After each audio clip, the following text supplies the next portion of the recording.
Hello बच्चों, my name is मोहक अग्रवाल। बच्चों, आपके लिए एक और नया सेशन लेके आया हूं मैं केमिकल बॉन्डिंग का, जिसमें आज मैं आपको पढ़ाने जाऊंगा टाइप्स ऑफ एच बॉन्डिंग या हाइड्रोजन बॉन्डिंग। जैसा कि इससे जस्ट पिछले सेशन में मैंने आपको बताया था, हाइड्रोजन बॉन्डिंग होती क्या है, उसकी स्ट्रेंथ किस बेसिस पे डिसाइड करी जाती है और उसको ऑब्जर्व किस टाइप के मॉलिक्यूल्स में किया जाता है। आज मैं उसी हाइड्रोजन बॉन्डिंग के आपको टाइप्स बताने जा रहा हूं, कितने तरीके की हाइड्रोजन बॉन्डिंग होती है। सिंपल कंसेप्ट है, बहुत इजी है, एक बार में ही समझ में आ जाएगा डेफिनेटली। क्लियर है? तो ध्यान से सुनना, इंपॉर्टेंट सेशन है, नोट्स बनाते चलना, याद करते चलो, डेफिनेट फायदा दिखेगा आपको क्वेश्चंस लगाते टाइम पर। क्लियर है? ध्यान से सुनना। तो टाइप्स ऑफ हाइड्रोजन बॉन्डिंग की मैं बात कर रहा हूं। सबसे पहले टाइप की हाइड्रोजन बॉन्डिंग कौन सी है? दो ही है बेसिक सी, एक होती है इंटरमॉलिक्यूलर और एक होती है इंट्रामॉलिक्यूलर। दो टाइप की हमें हाइड्रोजन बॉन्डिंग देखने को मिलती है। कौन कौन? Intermolecular hydrogen bonding and intramolecular hydrogen bonding. अब फर्क क्या है, मतलब क्या है, तो ध्यान से सुनना, सिंपल सी कंसेप्ट है। सबसे पहला इंटरमॉलिक्यूलर के बारे में बात कर रहा हूं, फिर then we will go on intramolecular. Clear है? तो इंटरमॉलिक्यूलर हाइड्रोजन बॉन्डिंग का मतलब क्या है? असल में ये एक ऐसी टाइप की हाइड्रोजन बॉन्डिंग है जो दो सेपरेट मॉलिक्यूल्स के बीच में ऑब्जर्व होती है।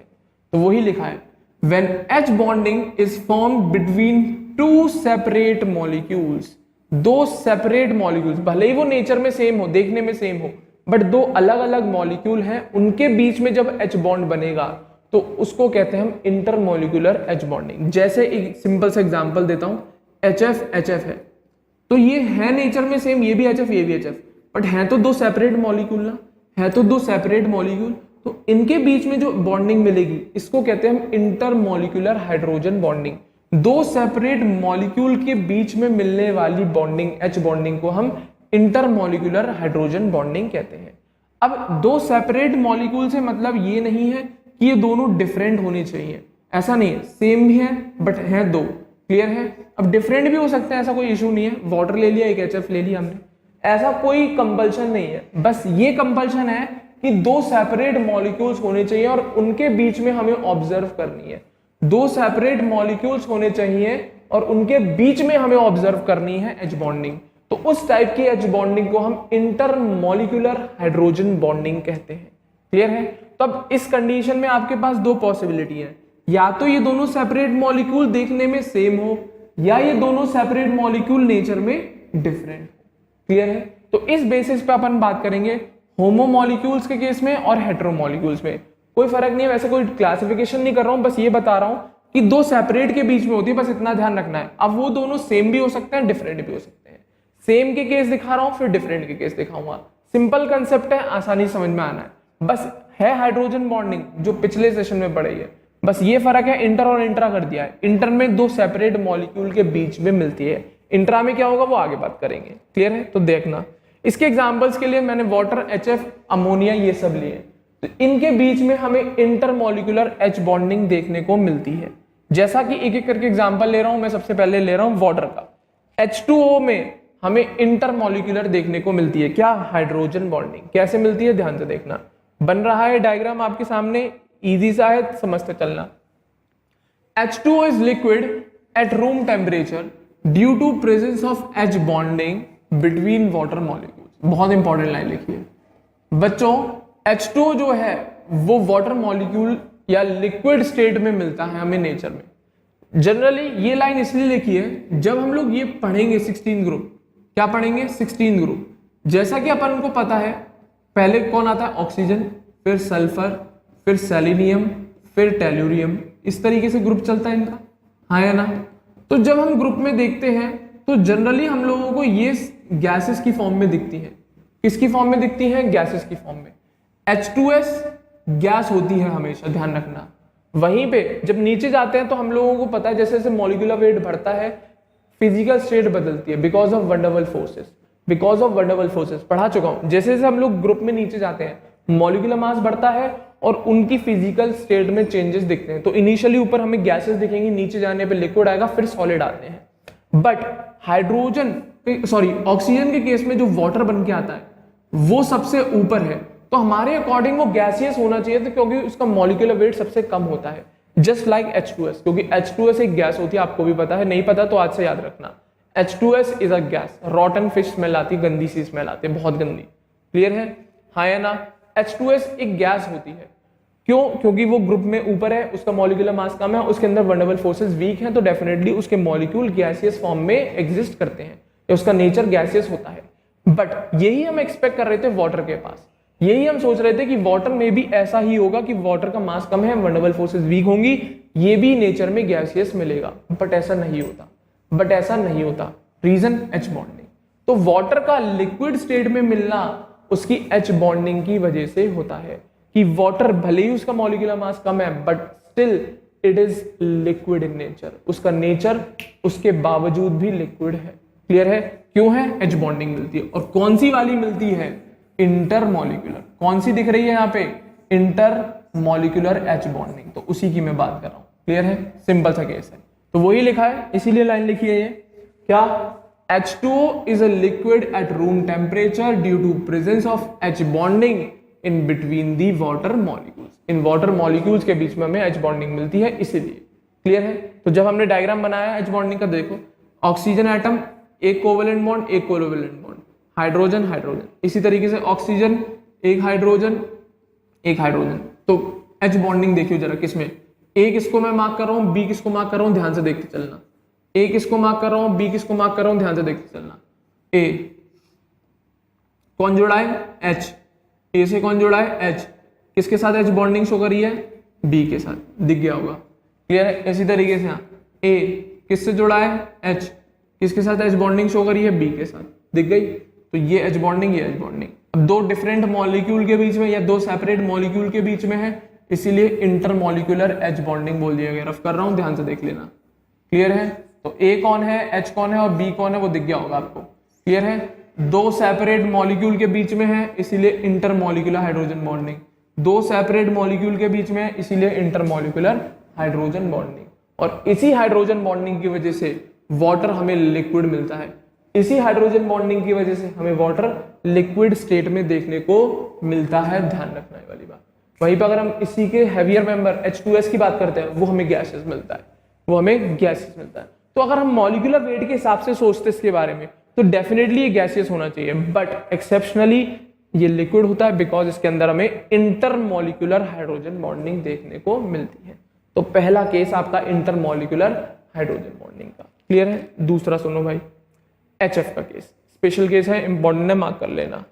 स्ट्रेंथ बता दिए, कैसे डिसाइड करते हैं, है ना? तो चलो, solid HF establish a zigzag chain due to intermolecular hydrogen bonding. Molecular लिख गया, आप इंटरमॉलिक्यूलर कर लीजिएगा। मॉलिक्यूलर लिख गया है, इसको आप इंटर और लगा लेना इसके आगे, INTER, इंटरमॉलिक्यूलर हाइड्रोजन बॉन्डिंग। कौन सी बॉन्डिंग? इंटरमॉलिक्यूलर। चलो मैं ही लगा देता हूं, ठीक है ना? कौन सी?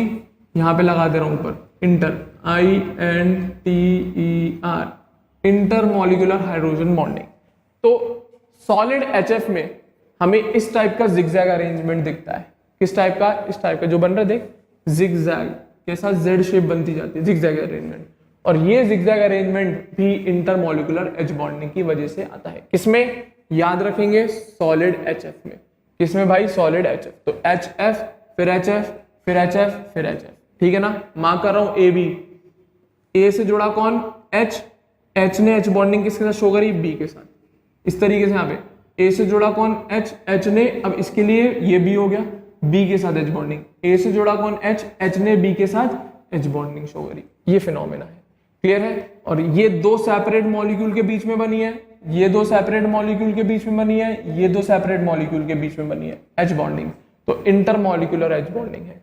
इसी वजह से सॉलिड HF में हमें जिगजैग शेप देखने को मिली। क्लियर है? और जब हमने बॉन्ड एंगल नापा, जब हमने इस जिगजैग शेप का बॉन्ड एंगल नापा, तो हमें प्लेनर स्ट्रक्चर मिला। ये कैसा स्ट्रक्चर है? प्लेनर। ये एंगल करीब करीब 120 से 140 डिग्री के बीच का होता है। 120 से लेकर 140 डिग्री के बीच का एंगल होता है ये वाला। इस एंगल को जस्ट एंगल पे बेंड होता है जिगजैग। क्लियर है? वो 120 से 140 प्लेनर करीब होता है, प्लेनर एंगल होता है, ठीक है ना? लगभग 120 से 140 के करीब का एंगल होता है। दैट्स इट, ठीक है ना? आगे बढ़े। इसी तरीके से जब हम लिक्विड HF की बात करते हैं, ये जैसे मैंने बताया हुआ HF2 negative ion special case, वही स्पेशल केस है। जब हम लिक्विड HF देखते हैं या फिर एक्वस सॉल्यूशन में HF को देखते हैं तो वो सॉल्यूशन में बच्चों HF2 नेगेटिव आयन की फॉर्म में मिलता है हमेशा। जब भी अगर हम HF का या तो एक्वस सॉल्यूशन बनाए या उसे लिक्विड स्टेट में देखें तो वो हमें HF2 नेगेटिव आयन की फॉर्म में मिलता है हमेशा। वही लिखा है इन लिक्विड HF और aqueous HF HF2 negative ion exist due to presence of intermolecular hydrogen bonding. तो लिक्विड स्टेट में या उसके एक्वस सॉल्यूशन में हमें HF2 नेगेटिव आयन की प्रेजेंस होती है, ये उसकी इंटरमोलिकुलर हाइड्रोजन बॉन्डिंग प्रूव करती है, जो मैं पढ़ा चुका हूं। देख ए ये रहा, ए से जुड़ा कौन H, H ने किसके साथ H बॉन्डिंग शो करी B के साथ, देख ले दिख गया। इसी तरह यहाँ पे ए से कौन जुड़ा H, H ने B के साथ H बॉन्डिंग शो करी। तो ये बहुत स्ट्रांग होती है और इसके अंदर हमें रेजोनेंस मिलता है। क्लियर है? इसकी जो बॉन्ड एनर्जी है वो इस कोवेलेंट बॉन्ड की बॉन्ड एनर्जी के बराबर हो जाती है लगभग। क्लियर है? तो ये बॉन्ड भी स्ट्रांग हो जाता है इसकी तरह ही। तो इसीलिए ये F नेगेटिव इस H बॉन्ड को तोड़ के नहीं जाता, इसीलिए HF एक्वा सॉल्यूशन या अपने लिक्विड स्टेट में HF2 नेगेटिव आयन की फॉर्म में एग्जिस्ट करता है, HF2 नेगेटिव आयन की फॉर्म में एग्जिस्ट करता है because of this intermolecular hydrogen bonding. एक ये अलग, ये अलग, इसी तरीके से ये अलग है आयन और ये अलग है डेफिनेटली। तो कौन सी हाइड्रोजन बॉन्डिंग है? इंटरमोलिकुलर। कौन सी है? इंटरमोलिकुलर। कैसी है? इंटरमोलिकुलर। और इसी वजह से हमें नेचर में HF2 नेगेटिव आयन की प्रेजेंस दिखी। और ये दोनों जो स्ट्रक्चर बनाए हैं मैंने, क्या है? रेजोनेटिंग स्ट्रक्चर्स हैं। क्या है ये? रेजोनेटिंग स्ट्रक्चर्स हैं। क्लियर है? और इसमें जो दोनों HF बॉन्ड है वो सेम है, तभी तो बॉन्ड एनर्जी सेम बोली मैंने। इसकी बॉन्ड एनर्जी इसके बराबर है, तभी तो रेजोनेंस दिख रहा है हमें। क्लियर है? इसकी बॉन्ड एनर्जी जितनी होती है वही कोवेलेंट बॉन्ड की बॉन्ड एनर्जी। मैंने बोला स्पेशल केस था ये HF का। क्लियर है? तो वही लिखा है both HF bond are identical due to resonance. तो इनकी बॉन्ड एनर्जी, इनका कैरेक्टर सेम होना क्यों हुआ? क्योंकि ये रेजोनेंस शो करते हैं। क्या शो करते हैं? रेजोनेंस। याद रखेंगे। क्लियर है? और ये HF2 नेगेटिव बना क्यों? Because of intermolecular H bonding. और कौन सी स्टेट में? लिक्विड या एक्वस सॉल्यूशन में। स्पेशल केस है, मार्क कर लेना। स्पेशल केस है, मार्क कर लेना। अब यहीं पे बात आती है, क्या सर HCl2 HBr2 HI2 मिलता है? बिल्कुल नहीं मिलता है। HCl2 negative HBr2 negative HI2 negative नहीं एग्जिस्ट करते, नहीं एग्जिस्ट करते। क्यों? क्योंकि वहां पे हमें इस टाइप की H बॉन्डिंग नहीं दिखती। तो वही लिखा है दस compound like KHF2 NaHF2 exist. तो इसी HF2 नेगेटिव आयन के मिलने की वजह से नेचर में हमें इस टाइप के कंपाउंड देखने को मिल जाते हैं। वहीं पे अगर हम बात करें KHCl2 और KHBr2 की, तो ये एग्जिस्ट नहीं करते, ये एग्जिस्ट नहीं करते। क्यों? क्योंकि इन कंपाउंड्स में H बॉन्डिंग नहीं मिलती। HCl2 नेगेटिव बनाने के लिए और HBr2 नेगेटिव बनाने के लिए हमें H बॉन्डिंग अवेलेबल नहीं होती इन कंपाउंड में, केवल इन दोनों में मिलती है। HF2 नेगेटिव वाले आयन के लिए या उसी के कंपाउंड्स बन सकते हैं, HCl2 नेगेटिव और HBr2 नेगेटिव नहीं बना सकता क्योंकि उसके अंदर हमें इंटरमोलिकुलर H बॉन्डिंग नहीं मिलती। That's it. क्लियर है? उसके अंदर हमें इंटरमोलिकुलर H बॉन्डिंग नहीं मिलती। क्लियर है? हाँ या ना? तो ये बात थी भाई वाटर और HF की। दो एग्जांपल कराए अभी मैंने, एक वाटर बता दिया आपको, एक बता दिया HF। दोनों का स्ट्रक्चर दिखा दे। एक नोट और सुनना, ये नोट बहुत ज्यादा इंपॉर्टेंट है, खास नोट है, इंपॉर्टेंट है, मार्क कर लेना। Very important, very important note, ध्यान रखना। ठीक है ना? क्या लिखा है? H bonding in liquid HF is stronger than water because fluorine is more electronegative than oxygen। Simple सी बात, जब हम फ्लोरीन का HF का लिक्विड स्टेट दे, वाटर तो लिक्विड स्टेट है ही, तो इन दोनों में जब हम H बॉन्डिंग की स्ट्रेंथ चेक करेंगे तो किसकी? इलेक्ट्रोनेगेटिविटी A की चेक करेंगे। तो HF में हमें A कौन मिल रहा है? फ्लोरीन। और H2 में हमें A कौन मिल रहा है? ऑक्सीजन। तो definitely on the basis of electronegativity of A, HF या लिक्विड HF में हमें H बॉन्डिंग स्ट्रॉन्ग मिलेगी। लिक्विड HF में जो H बॉन्डिंग होगी वो थोड़ी स्ट्रॉन्ग होगी, मजबूत होगी। क्लियर है? किसके कंपैरिजन में? वाटर में जो मिलेगी हमें H बॉन्डिंग। तो इसके अकॉर्डिंग हम सोच रहे थे कि HF का बॉइलिंग पॉइंट ज्यादा मिलना चाहिए क्योंकि इसके हाइड्रोजन बॉन्ड स्ट्रॉन्ग है। इसके अकॉर्डिंग हम ये सोच रहे थे HF का बॉइलिंग पॉइंट ज्यादा होना चाहिए। किसका बॉइलिंग पॉइंट ज्यादा हो जाना चाहिए? HF का बॉइलिंग पॉइंट ज्यादा हो जाना चाहिए। बट ऐसा नहीं हुआ। क्या हम सोच रहे थे HF में हमें H बॉन्ड ज्यादा स्ट्रॉन्ग मिले हैं इन कंपैरिजन टू ऑक्सीजन के केस में, वाटर वाले केस में। क्लियर है कि HF की इसमें फ्लोरीन जो A एटम है उसकी इलेक्ट्रोनेगेटिविटी ज्यादा होने की वजह से ऑक्सीजन से हम सोच रहे थे लिक्विड HF में H बॉन्डिंग स्ट्रॉन्ग है और वाटर में H बॉन्डिंग वीक है। तो इस बेसिस पे HF का बॉइलिंग पॉइंट ज्यादा हो जाएगा in comparison to water, but ऐसा नहीं होता। क्या? बट ऐसा नहीं होता। रीजन सुनना क्यों। However, boiling point of water is greater than liquid HF। क्या बोल दिया? हम वो सोच रहे थे क्या अभी कि HF में हमें ज्यादा स्ट्रॉन्ग हाइड्रोजन बॉन्डिंग मिल रही है, तो डेफिनेटली उसमें बॉइलिंग पॉइंट उनका ज्यादा होना चाहिए, बट ऐसा नहीं हुआ। हमें बॉइलिंग पॉइंट वाटर का ज्यादा मिला, ना कि लिक्विड HF का। ऐसा होने का रीजन है कि वाटर के केस में जो एक ऑक्सीजन था वो एक टाइम पर 2 H बॉन्ड बना सकता था इन कंपैरिजन टू फ्लोरीन। भले ही फ्लोरीन और हाइड्रोजन का H बॉन्ड स्ट्रॉन्ग है, बट वाटर के केस में जो उसका ऑक्सीजन है वो एक टाइम पे 2 हाइड्रोजन बॉन्ड बना सकता था। इसी वजह से वो एक नेटवर्क क्रिएट कर लेता है बहुत बड़ा। इसी वजह से वो वाटर एक नेटवर्क क्रिएट कर लेता है, और यही रीजन है उसमें ज्यादा एसोसिएशन हो जाता है, जिसकी वजह से एक्सेप्शनली वाटर का बॉइलिंग पॉइंट ज्यादा हो जाता है HF से। नहीं तो अकॉर्डिंग टू कंसेप्ट हमारे हिसाब से HF का ही होना चाहिए था, क्योंकि बॉन्ड स्ट्रेंथ जिसकी ज्यादा वो जल्दी टूटेगा नहीं, जल्दी बॉइल नहीं होगा। बट एक्सेप्शनली वाटर में हमें कुछ और ही देखने को मिला, वाटर के बॉइलिंग पॉइंट ज्यादा हो गए। रीजन सिंपल है कि एक टाइम पे वाटर का एक ऑक्सीजन 2 H बॉन्ड बना लेता है। क्लियर है? जिसकी वजह से एक नेटवर्क फॉर्म हो जाता है, और जैसे ही नेटवर्क बना एसोसिएशन हो जाता है बहुत सारे वाटर मॉलिक्यूल्स का, जिसकी वजह से उनका बॉइलिंग पॉइंट एक्सेप्शनली HF से ज्यादा हो जाता है, जिसकी वजह से वाटर के केस में बॉइलिंग पॉइंट एक्सेप्शनली HF से, लिक्विड HF से ज्यादा हो जाता है। इंपॉर्टेंट क्वेश्चन है, आया हुआ है, मार्क कर लेना। इंपॉर्टेंट नोट ज्यादातर मैं क्वेश्चन ही उठा के लिखे, जो क्वेश्चन आए हुए हैं फंस जाते हैं, उन्हीं को उठा के मैंने नोट बना दिया है आपके लिए, कि जिससे इस टाइप की गलतियां ना हो आपसे पेपर में। दैट्स इट, सिंपल से केस। तो 2 केस सिखा दिए मैंने आपको इंटरमॉलिक्यूलर हाइड्रोजन बॉन्डिंग के। तीसरा केस सुनो, सॉलिड अमोनिया। कौन सा अमोनिया? Solid ammonia.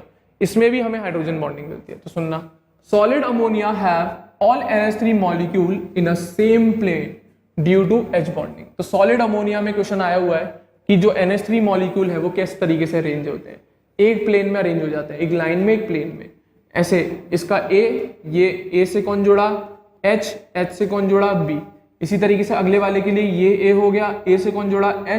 H से कौन जुड़ा? B। इसीलिए अगले वाले के लिए ये हो गया A, इससे कौन जुड़ा? H, इससे कौन जुड़ गया? B। इसी तरीके से चलते जाते हैं, और इस H बॉन्डिंग के मिलने की वजह से ये तीनों हाइड्रोजन एक प्लेन में आ जाता है। नहीं तो NH3 का जो शेप होती है वो पिरामिडल होती है, नॉन प्लेनर स्ट्रक्चर होता है, नॉन प्लेनर। बट जब अमोनिया सॉलिड फॉर्म में मिलता है तो उसके जो तीनों हाइड्रोजन जो डिफरेंट प्लेन में होंगे वो सारे के सारे एक ही प्लेन में आके एक लाइन में अरेंज हो जाते हैं। तो वही लिखा है, solid ammonia have all NH3 molecule in a same plane due to H bonding, because of H bonding. वो भी कौन सी? इंटरमॉलिक्यूलर। क्लियर है? ये आपका तीसरा एग्जांपल हो गया। कौन सा? तीसरा एग्जांपल, जिसमें मैंने 2 सेपरेट मॉलिक्यूल में इंटरमॉलिक्यूलर H बॉन्डिंग दिखाई, और वो भी मॉलिक्यूल कैसे थे? सेम थे, नेचर में सेम थे, बट हैं 2 सेपरेट। नेचर में सेम है बट हैं दोनों सेपरेट। क्लियर है? नेचर में सेम है मतलब उनका कैरेक्टर सेम है, अमोनिया सेम ही होंगे यार, बट हैं तो 2 सेपरेट है ना, इनके बीच में मिल रही है, इसीलिए इंटरमॉलिक्यूलर हाइड्रोजन बॉन्डिंग, वो भी होमो मॉलिक्यूल्स के बीच में। कैसे मॉलिक्यूल्स? सिमिलर टाइप के मॉलिक्यूल्स के बीच में। That's it. तो ये समझाने की बात थी, जब 2 सेपरेट मॉलिक्यूल के बीच में H बॉन्डिंग मिलती है तब। क्लियर है? इसी तरीके से इंटरमॉलिक्यूलर डिफरेंट मॉलिक्यूल में भी देखने को मिलती है, जो कि एक एग्जांपल से समझा दिया मैंने, सॉल्युबिलिटी वाले एग्जांपल से। हेटेरो मॉलिक्यूल के बीच में अगर H बॉन्डिंग मिलती है तो एक एग्जांपल दे दिया उसी की तरह। Solubility of alcohol in water is also due to intermolecular H bonding. ये वही एग्जांपल है जिसमें आपको मैं समझाऊंगा क्या 2 हेटेरो मॉलिक्यूल में भी H बॉन्डिंग देखी जा सकती है। जैसे कि ये कि अल्कोहल पानी में बहुत अच्छे से घुल जाता है, बहुत अच्छे खासे अमाउंट में मिल जाता है, इजीली मिल जाता है। क्लियर है? ये मिलना भी because of intermolecular hydrogen bonding है। क्या है? यहां पर भी इंटरमॉलिक्यूलर हाइड्रोजन बॉन्डिंग। जैसे कि एक ले लिया मैंने अल्कोहल, एक ले लिया मैंने वाटर, दोनों मॉलिक्यूल डिफरेंट है तो हेटेरो मॉलिक्यूल, इनके बीच में H बॉन्डिंग मिल रही है तो हेटेरो मॉलिक्यूल के बीच में मिलने वाली इंटरमॉलिक्यूलर हाइड्रोजन बॉन्डिंग। सिंपल सी बात। अल्कोहल ये रहा R, oxygen H, water HOH, वापस अल्कोहल ROH, बना दें अब H बॉन्डिंग दिखाएं आपको। दिखाएं एच बॉन्डिंग, ध्यान से देखना, इजी सा कंसेप्ट है। देखो भाई इधर से दिखा रहा हूं, ए एटम, ए से जुड़ा कौन, एच, एच ने किसके साथ बॉन्डिंग शो करी, बी के साथ। क्लियर है। अब दूसरा बॉन्ड जो बनेगा, ए से जुड़ा एच, एच ने किसके साथ बॉन्डिंग शो करी, बी के साथ। क्लियर है। इसी तरीके से अगले के लिए ए एच से जुड़ा किसके साथ शो करेगा, बी के साथ। तो ये अल्कोहल इस वाटर के साथ हाइड्रोजन बॉन्ड फॉर्म कर रहा है, ये अल्कोहल भी वाटर के साथ हाइड्रोजन बॉन्ड फॉर्म कर रहा है, हाँ या ना, कर रहा है कि नहीं कर रहा। मॉलिक्यूल कैसे हैं, दो सेपरेट हैं, नेचर में कैसे हैं, डिफरेंट है, क्या शो कर रहे हैं, इंटरमॉलिक्यूलर हाइड्रोजन बॉन्डिंग। इसी वजह से अल्कोहल पानी में हाईली सॉल्युबल होता है, या इजीली डिसॉल्व हो जाता है, या इजीली सॉल्युबल हो जाता है। That's it, because of formation of intermolecular hydrogen bonding. और किसका केस है, हेटेरोमॉलिक्यूल का केस है। हैं दो सेपरेट मॉलिक्यूल और नेचर में भी डिफरेंट है, और नेचर में भी डिफरेंट। अभी एग्जांपल जो दिखाए तीन, वो भी सेपरेट मॉलिक्यूल थे बट नेचर में वो सेम थे। तो वो होमो मॉलिक्यूल्स के केस में इंटरमॉलिक्यूलर हाइड्रोजन बॉन्डिंग, और ये हेटेरोमॉलिक्यूल के केस में इंटरमॉलिक्यूलर हाइड्रोजन बॉन्डिंग। क्लियर है, हाँ या ना, दैट्स इट। ये बात थी इंटरमॉलिक्यूलर हाइड्रोजन बॉन्डिंग की। अभी खत्म नहीं हुआ है, अभी एक फिनोमेना और है, एक फिनोमेना और है। इस इंटरमॉलिक्यूलर हाइड्रोजन बॉन्डिंग की वजह से हमें एक फिनोमेना और देखने को मिलता है। इस इंटरमॉलिक्यूलर हाइड्रोजन बॉन्डिंग की वजह से हमें एक फिनोमेना और, एक स्पेशल पॉइंट और है, एक नया फिनोमेना देखने को मिलता है जिसका नाम है चीलेशन। दिख रहा होगा। असल में इस वर्ड का मतलब क्या है, ये होती क्या चीज है, तो बहुत सिंपल सी कंसेप्ट है, ध्यान से सुनोगे तो समझ में आ जाएगा। चीलेशन वर्ड का मतलब होता है बच्चों रिंग का बनना। किसका बनना, रिंग फॉर्मेशन। असल में ये मैं आपको 12th क्लास में पढ़ाता हूं जनरली। 12th क्लास में इनऑर्गेनिक में बहुत सारी जगह आता है ये, ठीक है ना। मेनली कोऑर्डिनेशन केमिस्ट्री में बहुत अच्छा यूज करते हैं हम लोग चीलेशन वर्ड का। चीलेशन का मतलब केवल ये होता है कि रिंग फॉर्म कर देता है, बस, इससे अलावा और कुछ मतलब नहीं होता है। नाम अच्छा सा रख दिया बस, चीलेशन, रिंग फॉर्मेशन, तो कहते हैं हम चीलेशन। अब इसमें इंटरमॉलिक्यूलर कैसे पार्टिसिपेट कर रही है, बहुत अच्छा काम करती है, सुनना। इसी इंटरमॉलिक्यूलर हाइड्रोजन बॉन्डिंग की वजह से चीलेशन आती है। कुछ कंपाउंड ऐसे हैं जो इंटरमॉलिक्यूलर हाइड्रोजन बॉन्डिंग की मदद से एक साइक्लिक कंपाउंड फॉर्म कर लेते हैं, एक साइक्लिक कंपाउंड फॉर्म कर लेते हैं। और साइक्लिक कंपाउंड का बनने को ही हम चीलेशन, आई मीन रिंग बनने को हम चीलेशन कह देते हैं। ऐसा कौन है सर, ये रहा। एक है बोरिक एसिड और कुछ कार्बोक्सिलिक एसिड। क्लियर है, कुछ सारी कार्बोक्सिलिक एसिड है। क्लियर है। अब ऐसा क्या हुआ होगा, इसमें कैसे बनती है दिखाओ, ये रहा एग्जांपल सामने है, देखो। बोरिक एसिड का फॉर्मूला H3BO3 होता है बच्चों। क्लियर है। और ये इंटरमॉलिक्यूलर H बॉन्डिंग फॉर्म करके डाइमर बना लेता है। क्या बना लेता है, डाइमर। डाइमर का मतलब होता है दो मॉलिक्यूल जुड़ के एक हो गए, दो मॉलिक्यूल जुड़ के एक। जैसे पॉलीमर सुना होगा, नंबर ऑफ छोटे छोटे मॉलिक्यूल्स मिलके एक पूरी लंबी सी चेन बन जाती है, वो होता है पॉलीमर। इसी तरीके से मैंने दो मॉलिक्यूल जोड़ के बना दिया, क्या, डाइमर। वो पॉलीमर के टाइप है, डाइमर, ट्राइमर, टेट्रामर, 4 मिल जाएंगे, पेंटामर 5 मिल जाएंगे, तो हम पॉलीमर बोल देते हैं। क्लियर है। तो अभी मैं केवल डाइमर की बात कर रहा हूं, किसके, बोरिक एसिड के डाइमर की। किसकी, बोरिक एसिड के दो मॉलिक्यूल मिले और उन्होंने एक यूनिट बना ली, और उन्होंने एक पूरा एक यूनिट, एक मॉलिक्यूल बना लिया कंप्लीट, जिसको हम डाइमर बोल रहे हैं। क्या बोल रहे हैं, डाइमर। किसका, बोरिक एसिड का डाइमर। अब ये बना है इसकी वजह से, इसकी वजह से इंटरमॉलिक्यूलर H बॉन्डिंग की वजह से। ये डाइमर का बनना इसीलिए पॉसिबल है क्योंकि हमें बोरिक एसिड में इंटरमॉलिक्यूलर H बॉन्डिंग दिख जाती है। कैसे, देख ले। बोरिक एसिड का फॉर्मूला क्या है, H3BO3। अब बोरिक एसिड दिखता कैसे होगा, इस तरीके से, B से एक OH एरा, एक OH एरा, एक OH एरा, एक बोरॉन से 3 OH जोड़ दो, वो बन जाता है बोरिक एसिड। फॉर्मूला देख, H3BO3 बोरिक एसिड। एक B से 3 OH जोड़ दो, क्लियर है, ये बन जाता है बोरिक एसिड। ऐसे हमें कितने मॉलिक्यूल लेने हैं, 2, और उनके बीच में हमें इंटरमॉलिक्यूलर H बॉन्डिंग दिखानी है, तो वही दिखा रहा हूं, ध्यान से देखना। क्लियर है। ऐसे हमें 2 मॉलिक्यूल लेने हैं H3BO3 के, ये रहा, एक ये रहा, एक ये रहा, ये रहा B, एक OH, दूसरा OH, तीसरा OH, 3 OH दिख गए, एक ये रहा OH, एक ये रहा, एक ये रहा, इस तरीके से अरेंज कर दिए। क्लियर है। इसी तरीके से बोरॉन के, एक OH, दूसरा OH, तीसरा OH। क्लियर है, हाँ या ना। देख इंटरमॉलिक्यूलर हाइड्रोजन बॉन्डिंग यहाँ आ गई, एक आ गई यहाँ। अब कैसे बनी होगी देख, दिखा देता हूँ। A दिखा देता हूँ, उसमें B दिखा देता हूँ एंड का। A से जुड़ा H, H से जुड़ा B, A से जुड़ा H, H से जुड़ा B। बिल्कुल बेसिक कंसेप्ट है। ये इंटरमॉलिक्यूलर, ये जुड़ गए, एक कंप्लीट साइक्लिक मॉलिक्यूल बन गया, इसी को मैं चीलेशन बोलता हूँ। जहां पर भी साइक्लिक मॉलिक्यूल की फॉर्मेशन हो जाती है उस फिनोमिना को हम चीलेशन कहते हैं। किस वजह से बना? बिकॉज ये दोनों बॉन्ड बने, कौन से? Intermolecular H bonding. तो ये कितने मॉलिक्यूल से बना? मिलके 2, तो इससे हमने क्या बोल दिया? डाइमर। क्या बोल दिया? डाइमर। और इस डाइमर में एक रिंग बन रही है, तो इसलिए फिनोमिना को हम चीलेशन कह देते हैं कि हमें इस कंपाउंड में चीलेशन मिली। Chelation is a phenomena of ring formation. अगर किसी कंपाउंड में रिंग बन रही होती है, किसी कंपाउंड में किसी फिनोमिना या किसी की वजह से अगर रिंग फॉर्मेशन हो जाती है, तो हम उस फिनोमिना को चीलेशन कह देते हैं। और यहां पर इंटरमॉलिक्यूलर हाइड्रोजन बॉन्डिंग की वजह से ये मॉलिक्यूल 2 मिलके डाइमर बने और एक रिंग टाइप का स्ट्रक्चर फॉर्म किया, एक रिंग स्ट्रक्चर फॉर्म किया। इस फिनोमिना को हम चीलेशन कहते हैं और इस बॉन्ड को हम इंटरमॉलिक्यूलर एज बॉन्डिंग कहते हैं। इंपॉर्टेंट है, क्वेश्चन आता है, मार्क कर लेना, नहीं करोगे तो मर जाओगे। मार्क कर लेना, बहुत इंपॉर्टेंट क्वेश्चन बनते हैं। इसीलिए लेंदी बना रहा हूं, इसीलिए इतने सारे लेक्चर्स बन चुके हैं अभी तक केमिकल बॉन्डिंग के, क्योंकि मुझे एक भी क्वेश्चन मिस नहीं करना, भले ही मेरे कितने ज्यादा भी लेक्चर बन जाए, एक भी मुझे टॉपिक मिस नहीं करना, एक एक पॉइंट को उठा के बताना है आपको। क्लियर है? तो कौन सी? इंटरमॉलिक्यूलर एच बॉन्डिंग की वजह से, इंटरमॉलिक्यूलर एच बॉन्डिंग की वजह से एक रिंग स्ट्रक्चर फॉर्म हुआ, उस फिनोमेना को हम चीलेशन कहते हैं। और यहां पर 2 सेपरेट मॉलिक्यूल के बीच में बना है, तो इंटरमॉलिक्यूलर एच बॉन्डिंग हुआ है। That's it. क्लियर है? हाँ या ना? और इस कंपाउंड को हम डाइमर बोलते हैं, किसका? बोरिक एसिड का, क्योंकि 2 मॉलिक्यूल आए, जुड़ गए, अब एक पूरी यूनिट बन गई। This is a dimer of boric acid. किसका डाइमर है? बोरिक एसिड का। That's it. क्लियर है? हाँ या ना? किसका डाइमर है? बोरिक एसिड का। उम्मीद कर रहा हूं समझ में जरूर आया होगा। क्लियर है? हाँ या ना?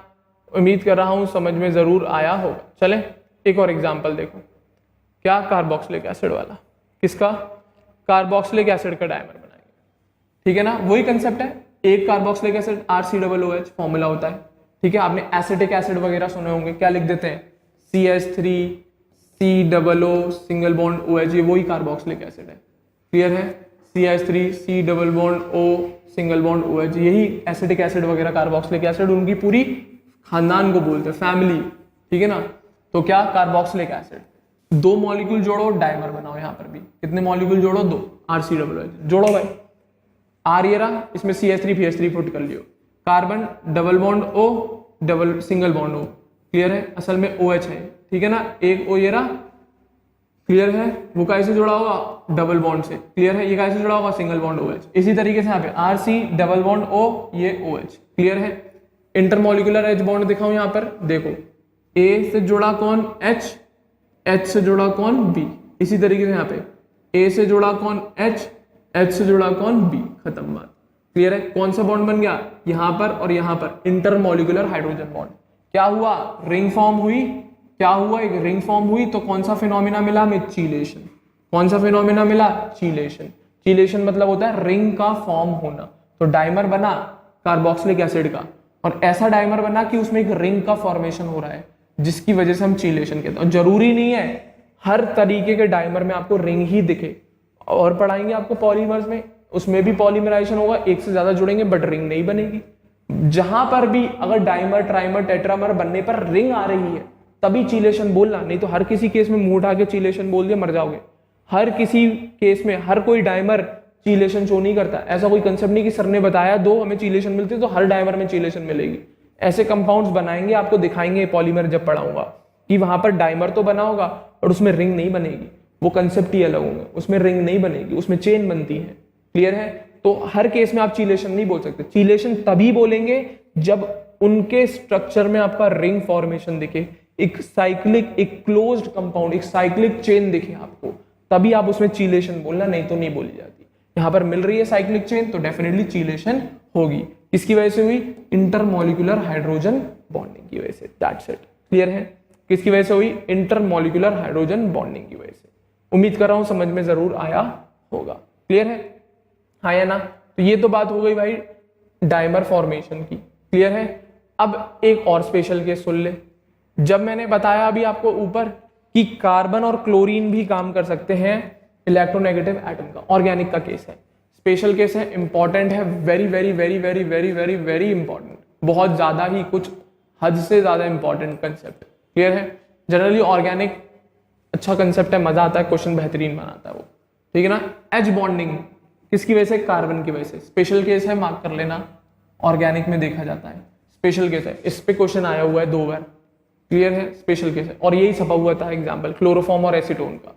उसने बोला क्लोरोफॉर्म और एसीटोन में एच बॉन्डिंग मिलती है या नहीं। क्वेश्चन आया सीधा सीधा, क्लोरोफॉर्म और एसीटोन में एच बॉन्डिंग मिलती है या नहीं। बच्चे लगाए नहीं, उन्हें क्या पता थी FON की जगह क्लोरीन है, वो भी कर सकता है, बट स्पेशल केस है क्लोरोफॉर्म और एसीटोन का। क्लियर है? इस केस में असल में एच बॉन्डिंग मिलती है, मिलती है और मिलती है। इंपॉर्टेंट केस है, मार्क कर लेना। क्लोरोफॉर्म और एसीटोन एक दूसरे में हाईली सॉल्युबल होते हैं, इजीली घुल जाता है क्लोरोफॉर्म। हम लोग सोचते हैं नहीं घुलता, उसका भी रीजन एच बॉन्डिंग ही है। अब ऐसा क्या हुआ इसमें कि एच बॉन्डिंग मिल गई हमें? यहाँ पे कोई हमें फोन की कंडीशन, चलो इसमें वो दिख गया, बट इसमें कोई फ्लोरीन तो है नहीं ना। इसमें एच कैसे जुड़ा है? इस कार्बन से जुड़ा है। इसमें एच कोई ऑक्सीजन, फ्लोरीन या नाइट्रोजन से तो नहीं जुड़ा, तो कैसे कर सकता है एच बॉन्डिंग? ऐसे कर सकता है, देखना जरा। इस केस में हमें क्या ऑब्जर्व हुआ? इस केस में ध्यान से देख लो, मेरे ख्याल से डायग्राम आपको दिख रहा होगा, मेरे ख्याल से डायग्राम आपको दिख रहा होगा। इस केस में असल में ऐसा क्या हुआ जो यहाँ पर एच बॉन्डिंग मिल गई? डायग्राम में दिख रहा होगा क्या हुआ, सुनना जरा। क्लोरीन कैसा होता है? इलेक्ट्रोनेगेटिव। कैसा होता है? क्लोरीन इलेक्ट्रोनेगेटिव होता है। कैसा होता है? इलेक्ट्रोनेगेटिव। तो क्लोरीन क्या करेगा? क्लोरोफॉर्म का स्ट्रक्चर है, एक C से एक H जोड़ा है, एक Cl, एक Cl, एक Cl, 3 Cl। क्लियर है? तो क्लोरीन कैसा है? इलेक्ट्रोनेगेटिव है, भले ही कम है बट है तो सही, और कम है, और ऊपर से हमने 3 क्लोरीन और बिठा रखे हैं। कितने बिठा रखे हैं? 3। तो ये क्लोरीन भी कार्बन से इलेक्ट्रॉन खींच लेगा, ये क्लोरीन भी कार्बन से इलेक्ट्रॉन खींच लेगा, ये क्लोरीन भी कार्बन से इलेक्ट्रॉन खींच लेगा। तो इन तीनों के इलेक्ट्रॉन को अट्रैक्ट करने की वजह से क्लोरीन पे इलेक्ट्रॉन की कमी हो जाएगी, क्लोरीन पर इलेक्ट्रॉन की कमी हो जाएगी। तो ये अल्टीमेट, ये क्लोरीन क्या करेगा? हाइड्रोजन की तरफ से भी इलेक्ट्रॉन खींच लेगा। भले ही उसकी टेंडेंसी नहीं थी इलेक्ट्रॉन को अट्रैक्ट करने की, बट इन 3 क्लोरीन ने इस कार्बन को मजबूर कर दिया।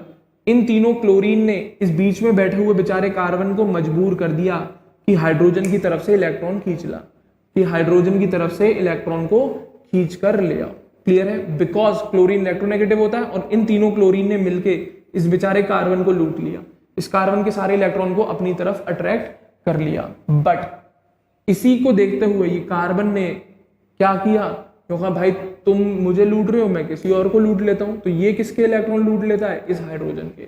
और भले ही उसका नेचर नहीं था इलेक्ट्रोनेगेटिव वाला, बट उसे मजबूर किया गया इलेक्ट्रोनेगेटिव बनने के लिए।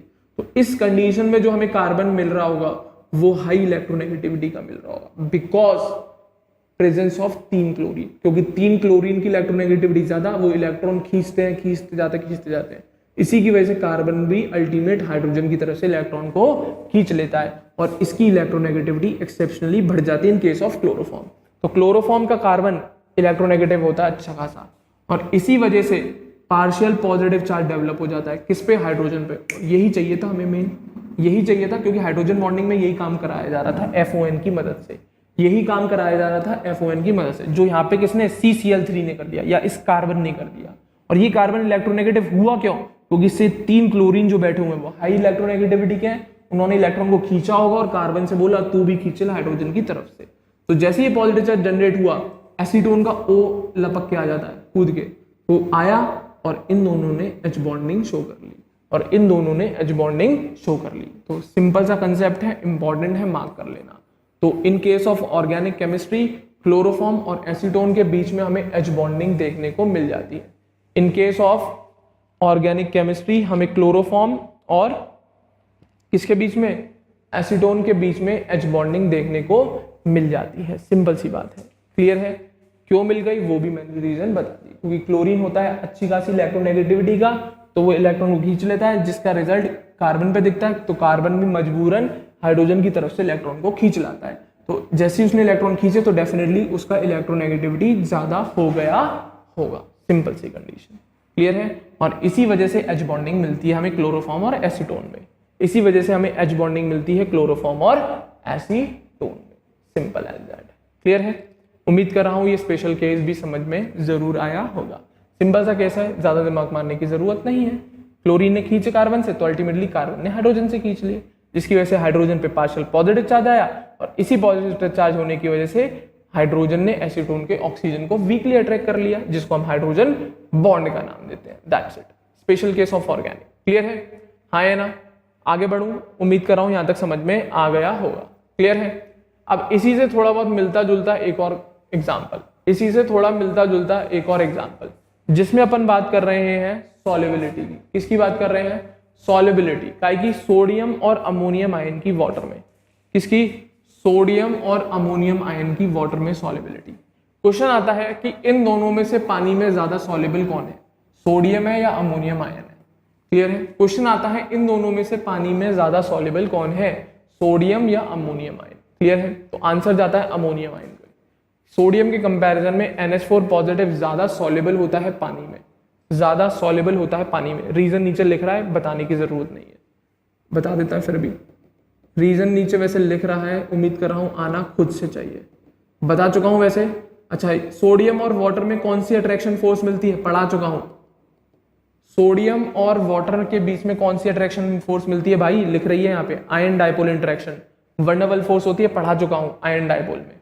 सोडियम और वाटर के मॉलिक्यूल्स के बीच में आयन डायपोल अट्रैक्शन मिलता है या इंटरैक्शन मिलता है, पढ़ा चुका हूं, वंडरवल फोर्स का टाइप है।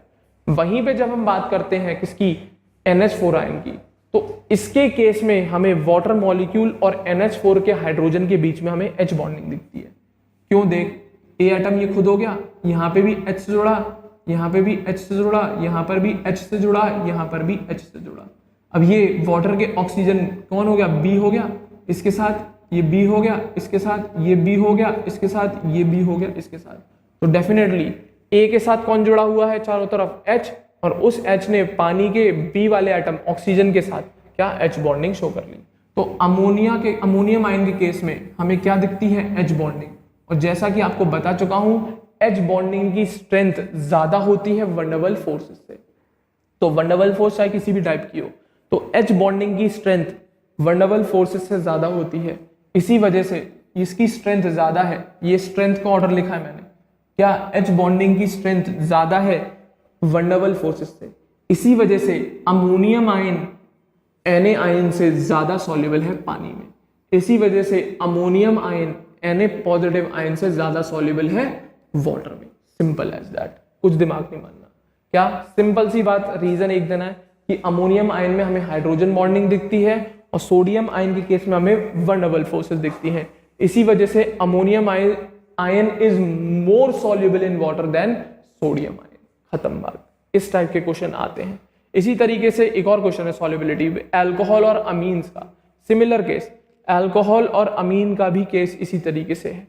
तो वही पूछा गया कौन ज्यादा सॉल्युबल है वाटर में, अल्कोहल या अमीन। इसमें भी वही देखो भाई, हाइड्रोजन बॉन्डिंग अगर मिले तो देखो भाई, अल्कोहल जब पानी में डिसॉल्व किया जाता है तो अल्कोहल का ऑक्सीजन आइटम कौन हो गया, ए, हाइड्रोजन कौन हो गया, H, और किसके साथ, वाटर के ऑक्सीजन के साथ, B के साथ H बॉन्डिंग करेगा। इसी तरीके से अमीन्स में A कौन हो गया, नाइट्रोजन, उससे जुड़ा कौन, H, वाटर का B कौन हो गया, उसका ऑक्सीजन आइटम, तो इसके साथ H बॉन्डिंग। तो जरा दिमाग लगा, इसमें अगर मैं हाइड्रोजन बॉन्ड की स्ट्रेंथ देखूं और इसमें हाइड्रोजन बॉन्ड की स्ट्रेंथ देखूं, तो बता चुका हूं H बॉन्ड की स्ट्रेंथ A की इलेक्ट्रोनेगेटिविटी के डायरेक्टली होती है, क्योंकि B यहाँ पे सेम है तो कोई लेस ही नहीं है। A को डायरेक्ट देखो, इसमें ज्यादा इलेक्ट्रोनेगेटिव A है या इसमें, तो जिसका भी A ज्यादा इलेक्ट्रोनेगेटिव, उसकी H बॉन्डिंग उतनी ही ज्यादा स्ट्रॉन्ग, उसकी H बॉन्डिंग उतनी ही ज्यादा स्ट्रॉन्ग। तो in case of alcohol oxygen है A और अमीन के केस में N है, तो ऑक्सीजन की इलेक्ट्रोनेगेटिविटी ज्यादा होती है N से। इसी वजह से अल्कोहल और वाटर का हाइड्रोजन बॉन्ड ज्यादा स्ट्रॉन्ग होता है इन कंपैरिजन टू अमीन और वाटर के हाइड्रोजन बॉन्ड से। तो इसी वजह से alcohol is more soluble in water than amines. इसी वजह से alcohol is more soluble in water than amines. Same concept है, सब कुछ सेम है, बस यहाँ पे हमें H बॉन्डिंग की स्ट्रेंथ देखनी है। तो जहां पर भी हमें ज्यादा हाइड्रोजन बॉन्डिंग मिले पानी के साथ, उसकी मजबूती ज्यादा मिले H बॉन्डिंग की, तो डेफिनेटली वो कंपाउंड ज्यादा सॉल्युबल होगा वाटर में, डेफिनेटली वो कंपाउंड ज्यादा सॉल्युबल होगा वाटर में। तो इन शॉर्ट आप ये कह सकते हैं, हम H बॉन्डिंग की मदद से मॉलिक्यूल्स की सॉल्युबिलिटी डिसाइड कर सकते हैं वाटर के अंदर। बिल्कुल कर सकते हो, बिल्कुल कर सकते हो, अगर आपको ढंग से देखना आता है H बॉन्डिंग, अगर आपको ढंग से उसकी स्ट्रेंथ, उसका ऑर्डर अगर आप चेक करना जानते हो। उम्मीद कर रहा हूं इतना बता दे तो सीख ही गए होगे अभी तक। क्लियर है? तो आप बिल्कुल सॉल्युबिलिटी का ऑर्डर प्रिडिक्ट कर सकते हो इन वाटर। इन वाटर बोल रहा हूँ हर जगह में, ठीक है ना, सॉल्वेंट हर जगह वाटर लिया है मैंने। क्लियर है? तो ये तो बात हो गई भाई हाइड्रोजन बॉन्डिंग की मदद से हम सॉल्युबिलिटी निकालेंगे। इसी तरीके से हाइड्रोजन बॉन्डिंग पे एक और टाइप का क्वेश्चन बनता है, वो बनता है बॉइलिंग पॉइंट पर। किसमें बनता है? बॉइलिंग पॉइंट पर भी एक और टाइप का क्वेश्चन बनता है एच बॉन्डिंग की मदद से ही। क्लियर है? देखो भाई एग्जाम्पल, स्पेशल केस है बॉइलिंग पॉइंट, ये पढ़ा चुका हूं पिछले सेशंस में। क्लियर है? HF, HCl, HBr, HI boiling point order लगवाया था। वंडरवल फोर्स में मैं 2 या 3 बार बता चुका हूं। क्लियर है? 17 ग्रुप की हाइड्राइड्स का हमने बॉइलिंग पॉइंट अरेंज करा। तो हमने वंडरवल में कंसेप्ट पढ़ा था, जैसे जैसे मॉलिक्यूलर मास बढ़ता है बॉइलिंग पॉइंट बढ़ता है। तो देखो भाई बॉइलिंग पॉइंट मोलर मास के डायरेक्टली और मोलर मास वंडरवल फोर्स डायरेक्टली हो जाएगा। क्लियर है? तो जितना ज्यादा मास होगा उतनी ज्यादा वंडरवल फोर्स होंगी और उतना ही ज्यादा बॉइलिंग पॉइंट होगा। तो ये कंसेप्ट हम पढ़ चुके हैं वंडरवल फोर्सेस में। तो इस कंसेप्ट के अकॉर्डिंग बॉइलिंग पॉइंट का ऑर्डर ये आना चाहिए, एक्सपेक्टेड ऑर्डर। इस कंसेप्ट के अकॉर्डिंग बॉइलिंग पॉइंट का ये ऑर्डर आना चाहिए, HF से ज्यादा HCl का, HCl से ज्यादा HBr का, HBr से ज्यादा HI का, क्योंकि मोलर मास बढ़ रहा है, वंडरवल फोर्सेस बढ़ेंगी, बॉइलिंग पॉइंट बढ़ेगा। ये कंसेप्ट सही होना चाहिए था। क्लियर है? बट ये कंसेप्ट गलत हो जाता है अगर मैं इस ऑर्डर में HF को छुपा लूं। अगर मैं इस ऑर्डर में HF को छुपा लूं तो कंसेप्ट सही है। HCl, HBr, HI, HCl, HBr, HI में ये बिल्कुल सेम टू सेम कंसेप्ट लागू होता है वंडरवल फोर्सेस का। बट शर्त क्या है? HF नहीं हो ऑर्डर में तो। शर्त क्या है? HF नहीं हो ऑर्डर में तो। क्यों ऐसा क्या हुआ भाई? HF आने की वजह से क्या होता है? एक्सेप्शनल बिहेवियर दिखता है HF का में। HCl, HBr, HI इस कंसेप्ट को फॉलो करते हैं बहुत बेहतरीन तरीके से, कोई दिक्कत नहीं आती। बट HF में हमें एक्सेप्शनल बिहेवियर दिखता है। किसका? उसके बॉइलिंग पॉइंट का। होता क्या है? HF का बॉइलिंग पॉइंट उठ के बिल्कुल एंड में पहुंच जाता है सबसे ज्यादा। HF का बॉइलिंग पॉइंट एक्सेप्शनली अपने सारे मेंबर से HI जिसका सबसे ज्यादा होना चाहिए उससे भी ज्यादा हो जाता है। तो हमें एक्सपेक्टेशन क्या थी? ये थी अकॉर्डिंग टू वंडरवल कंसेप्ट, वंडरवल फोर्स के कंसेप्ट। बट एक्चुअल में हमें क्या मिला? ये ऑर्डर मिला, HCl से ज्यादा HBr, HBr से ज्यादा HI और सबसे ज्यादा HF का, सबसे ज्यादा HF का हमें बॉइलिंग पॉइंट देखने को मिला, क्योंकि वंडरवल कंसेप्ट HF के केस में फेल हो गया। HF के केस में क्या आ जाती है? Hydrogen bonding. क्या आ जाती है? Hydrogen bonding. HF के केस में क्या आ जाती है? हाइड्रोजन बॉन्डिंग आ जाती है। क्या आ जाती है? हाइड्रोजन बॉन्डिंग, जिसकी वजह से एक्सेप्शनली हाइड्रोजन फ्लोराइड का बॉइलिंग पॉइंट मैक्सिमम हो जाता है, जिसकी वजह से हाइड्रोजन फ्लोराइड का बॉइलिंग पॉइंट मैक्सिमम हो जाता है। जो नहीं होना चाहिए उससे भी ज्यादा, जो नहीं होना चाहिए उससे भी ज्यादा। Simple reason, due to hydrogen bonding, due to hydrogen bonding, that's it. Clear है? हाँ या ना? तो जो ऑर्डर होना चाहिए था वो नहीं मिला क्योंकि H बॉन्डिंग मिली हमें। इसी तरीके से वाटर का केस आता है, या फिर 16 ग्रुप की हाइड्राइड्स। सेम चीज हमें 16 ग्रुप की हाइड्राइड्स में भी देखने को मिली। क्या? H2O, H2S, H2SE, H2TE हमने जब अरेंज किया तो यहां पर भी वही concept, boiling point molar mass के डायरेक्टली, मोलर मास वंडरवल फोर्स के डायरेक्टली। तो एक्सपेक्टेड ऑर्डर ये था, H2O से ज्यादा बॉइलिंग पॉइंट H2S का, H2S से ज्यादा H2SE का और H2SE से ज्यादा H2TE। बट एक्चुअल क्या मिला? H2O का बॉइलिंग पॉइंट उठ के बिल्कुल एंड में। सेम रीजन है, सब कुछ सेम चीज, सेम रीजन है, सब कुछ सेम चीज, बार बार नहीं बोलूंगा। सेम रीजंस हैं, सब कुछ सेम जो HF में बोला मैंने। क्या होना चाहिए था? ये मिला क्या? ये बिकॉज H2 में क्या मिलती है? Hydrogen bonding. क्या मिलती है? Hydrogen bonding, that's it. Clear है? क्या देखने को मिलती है? Hydrogen bonding. यहां तक क्लियर है? उम्मीद कर रहा हूं सारी चीजें क्लियर है यहां तक, हाँ या ना? तो अब ये तो बात हो गई बॉइलिंग पॉइंट की कि कैसे हाइड्रोजन बॉन्डिंग बॉइलिंग पॉइंट पे इफेक्ट डालती है। क्लियर है? स्पेशल केस है HF और H2O का, पूछा जाता है, बहुत बार आ चुका है। बहुत सिंपल सा क्वेश्चन है, गलत नहीं होना चाहिए तो किसी भी हालत में। क्लियर है? तो ये बात हो गई भाई इंटरमॉलिक्यूलर हाइड्रोजन बॉन्डिंग की बॉइलिंग पॉइंट पे क्या इफेक्ट होता है। अब एक केस और सुनो, इंपॉर्टेंट केस है, इजी है, मजा आएगा, बहुत सिंपल केस है, ठीक है ना? क्या हाइड्रोजन बॉन्डिंग ही रिस्पॉन्सिबल रहती है इस केस के लिए भी? ऐसा क्यों होता है कि पानी के ऊपर बर्फ क्यों तैरती है? इतने बड़े बड़े ग्लेशियर्स हैं जिनका वेट बहुत ज्यादा होता है, बड़े बड़े ग्लेशियर्स बर्फ के इतने ज्यादा हैवी मास के होते हैं, बट स्टिल वो पानी के ऊपर क्यों तैरते हैं? बट स्टिल इतना ज्यादा वेट होने के बावजूद भी वो पानी की सरफेस के ऊपर क्यों तैरते हैं, क्यों फ्लोट करते हैं? या कभी घर में ऑब्जर्व करो, कोई भी आप जूस वगैरह पीते हैं तो आप उसमें आइस क्यूब डालते हो, तो वो आइस क्यूब कभी भी बॉटम पे जाके नहीं बैठता, हमेशा उस वाटर की सरफेस पर ही फ्लोट करता रहता है। ऐसा क्या रीजन है, ऐसा क्या चीज है उस वाटर आइस में कि वो पानी में डूबता नहीं है, फ्लोट क्यों करता है? तो उसी को मैं समझा रहा हूं, तो सुनना जरा। असल में बेसिक रीजन बच्चे जो फिजिक्स के अकॉर्डिंग जो सोच के देते हैं, डेंसिटी का फर्क बताते हैं। घिसा पिटा आंसर रहता है कि असल में आइस की डेंसिटी कम होती है पानी से, इसी वजह से आइस फ्लोट करती है। सिंपल सी बात है, कोई भी चीज अगर फ्लोट कर रही है डेफिनेटली उसकी डेंसिटी कम है, तभी वो फ्लोट कर रही है। तो ये फिजिक्स के अकॉर्डिंग बात हो गई भाई। केमिस्ट्री में इस आंसर को इतना ज्यादा इज्जत नहीं दी जाती, वो बोल देते हैं हाँ ठीक है आइस फ्लोट करती है क्योंकि डेंसिटी कम है आइस की पानी से, वो तो हमें ही पता है भाई। बट यही तो हम पूछ रहे हैं, क्यों कम है? यही तो क्वेश्चन है, क्यों, वाई। ये एक बहुत बड़ा क्वेश्चन है भाई, पूछ लिया जाता है मर जाते हैं बच्चे। क्लियर है? तो गिरना नहीं है, आंसर बराबर आना चाहिए। भले ही आइस की डेंसिटी कम मान ली हमने फिजिक्स के अकॉर्डिंग, अच्छी बात है, कम है तो तैर गया आइस पानी के ऊपर, बट ऐसा क्या हुआ कि उसकी पानी से डेंसिटी कम क्यों हो गई? भाई कोई तो कारण रहा होगा, कोई तो ऐसा रीजन होगा जिसकी वजह से आइस की डेंसिटी कम हो गई होगी वाटर से और वो फ्लोट करने लग गया पानी की सरफेस पर। तो उसका रीजन सिंपल सा, इंटरमॉलिक्यूलर हाइड्रोजन बॉन्डिंग। क्या बोल देते हैं? इंटरमॉलिक्यूलर हाइड्रोजन बॉन्डिंग, इसी वजह से डेंसिटी कम होती है। अब ऐसा क्या हुआ देखो भाई, जनरली बच्चों रीजन क्या है, आइस में हमें देखने को मिलता है ओपन केज स्ट्रक्चर, एक पिंजरे जैसा स्ट्रक्चर, वो भी खुला हुआ पिंजरा बड़ा सा साइज का, एक ओपन केज स्ट्रक्चर देखने को मिलता है हमें आइस के केस में। जो आइस सॉलिड स्टेट में मिलता है उसका जब हम क्रिस्टल ऑब्जर्व करते हैं एक्सरे की मदद से, ध्यान रखना जब भी आइस का क्रिस्टल ऑब्जर्व किया जाता है तो एक्सरे की हेल्प ली जाती है। किसकी? एक्सरेज। आपके हाइड्रोजन बॉन्डिंग वाले चैप्टर, सॉरी हाइड्रोजन वाले चैप्टर में लिख रहा है 11th की केमिस्ट्री की इनऑर्गेनिक में बताया गया है कि आइस का जब क्रिस्टल ऑब्जर्व किया जाता है तो वो एक्स रेज की मदद से किया जाता है। एक्स रेज की मदद से हम उस क्रिस्टल को ऑब्जर्व करते हैं। तो जब हमने देखा हमें पता लगा कि आइस में एक्चुअल में ओपन केज स्ट्रक्चर देखने को मिलता है। और ये ओपन केज स्ट्रक्चर का मतलब क्या है, क्यों बना? Because of intermolecular hydrogen bonding. तो वही लिखा है, in ice an open cage structure is formed in which each water molecule forms 4 hydrogen bond. और ऐसा स्ट्रक्चर है जिसमें हर एक वाटर का मॉलिक्यूल 4 हाइड्रोजन बॉन्ड फॉर्म कर रहा होगा।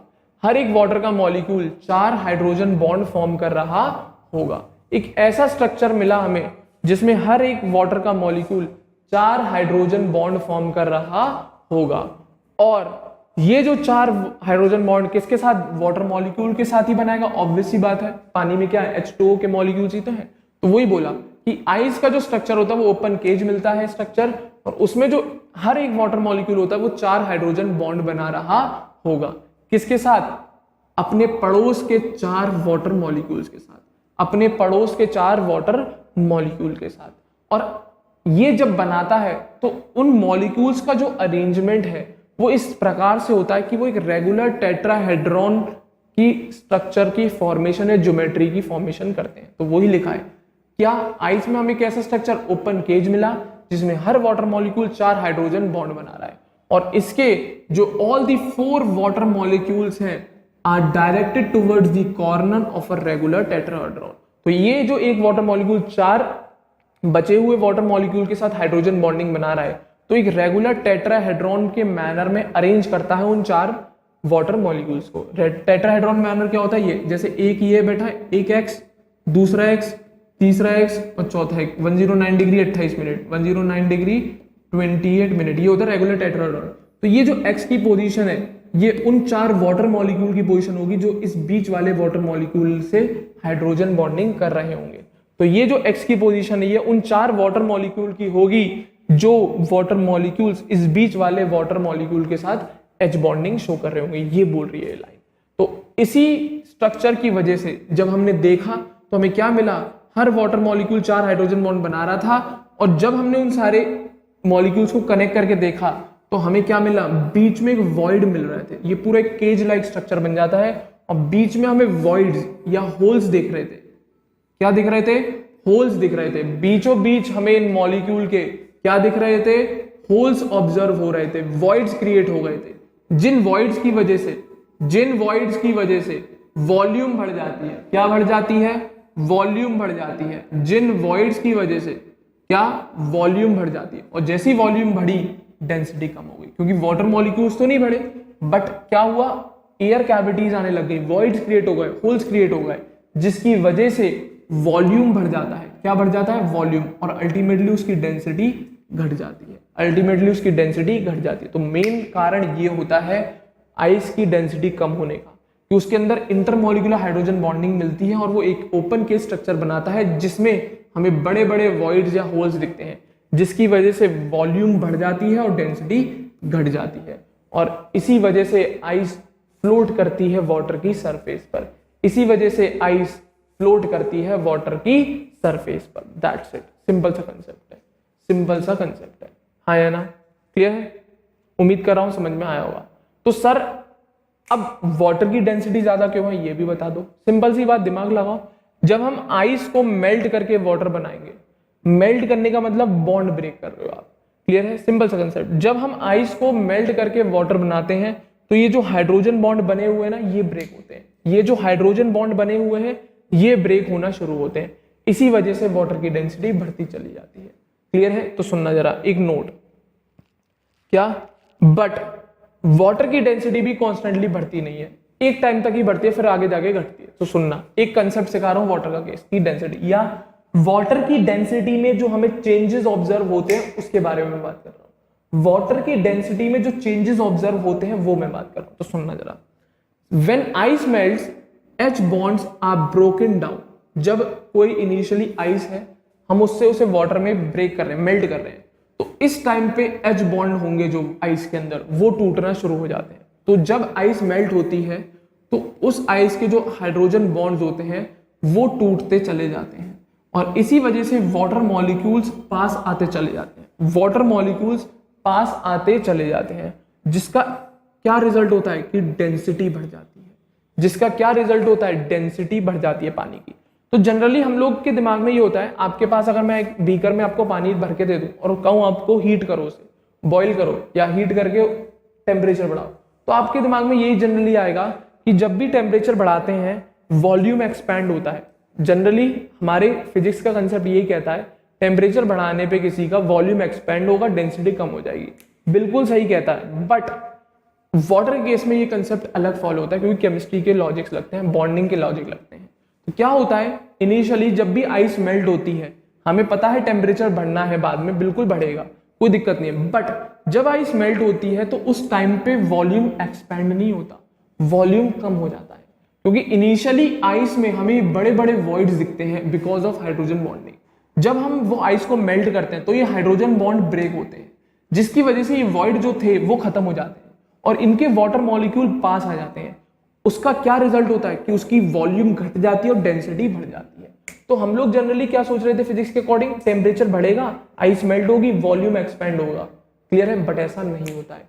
जब आइस मेल्ट होकर वाटर में कन्वर्ट होती है, इनिशियली वॉल्यूम कम होता है, इनिशियली वॉल्यूम कम होता है बिकॉज H बॉन्ड ब्रेक होते हैं, और इसी वजह से डेंसिटी इनिशियली जब आइस से हम वाटर बनाते हैं तो डेंसिटी बढ़ती है ना कि घटती है। जनरली जो हम फिजिक्स के कंसेप्ट के अकॉर्डिंग थर्मल एक्सपेंशन कहते हैं वो नहीं होता वाटर आइस के केस में। तो इनिशियली क्या होता है आइस के केस में, H बॉन्ड टूटते हैं, वॉल्यूम घटता है, डेंसिटी बढ़ती है। इसी प्रकार से जैसे जैसे हम इनिशियली जब वाटर बन गया वो, बट क्या बन गया, वाटर बन गया, और हम और धीरे धीरे टेम्परेचर बढ़ा रहे हैं, क्या बढ़ा रहे हैं, धीरे धीरे टेम्परेचर। तो इनिशियली जब वो ताजा ताजा पानी बना है आइस से, तो उस वाटर को अगर हम थोड़ा थोड़ा हीट करते भी हैं तो उसकी डेंसिटी बढ़ती चली जाती, कब तक, जब तक 4 डिग्री सेल्सियस पे नहीं पहुंचता। तो इनिशियली जब हम हीट कर रहे होते हैं उस पानी को, तो 4 डिग्री सेल्सियस तक पहुंचने तक, जब तक वो 4 डिग्री सेल्सियस तक नहीं पहुंच जाता तब तक ये H बॉन्ड ब्रेक होते चले जाते हैं। तो इनिशियली जो आइस में H बॉन्ड थे वो पहले मेल्ट होने पर टूटे, और अब हम जब उस वाटर को हीट कर रहे हैं कहां तक, 4 डिग्री सेल्सियस तक, तब तक हाइड्रोजन बॉन्ड ही टूट रहे होंगे।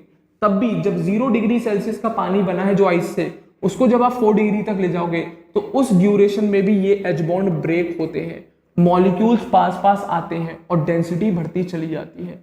और जैसे हम 4 डिग्री सेल्सियस पर पहुंचते हैं तो उस पर्टिकुलर टेम्परेचर पे हमें वाटर की मैक्सिमम डेंसिटी मिलती है। क्वेश्चन आया हुआ है, वाटर की मैक्सिमम डेंसिटी कब ऑब्जर्व होती है, एट 4 डिग्री सेल्सियस, क्योंकि इस टेम्परेचर पर आइस में जो जितने भी H बॉन्ड थे वो सारे टूट गए होंगे अब वाटर लिक्विड स्टेट में जितने भी एच बॉन्ड होने थे उतने ही बचे होंगे। इस 4 डिग्री सेल्सियस के पानी तक, जब तक 4 डिग्री सेल्सियस पे पानी आएगा तब तक जो आइस में एक्स्ट्रा एच बॉन्ड थे वो सारे खत्म हो चुके होंगे, वो सारे टूट चुके होंगे। वाटर मॉलिक्यूल जितना पास आना था उतना आ गए होंगे, उन्हें जितनी डेंसिटी बढ़ानी थी उतनी बढ़ा ली होगी। और 4 डिग्री सेल्सियस पर उसकी डेंसिटी कैसी मिलती है हमें? मैक्सिमम। कैसी मिल जाती है? मैक्सिमम। बट अभी भी रुक जा आराम से।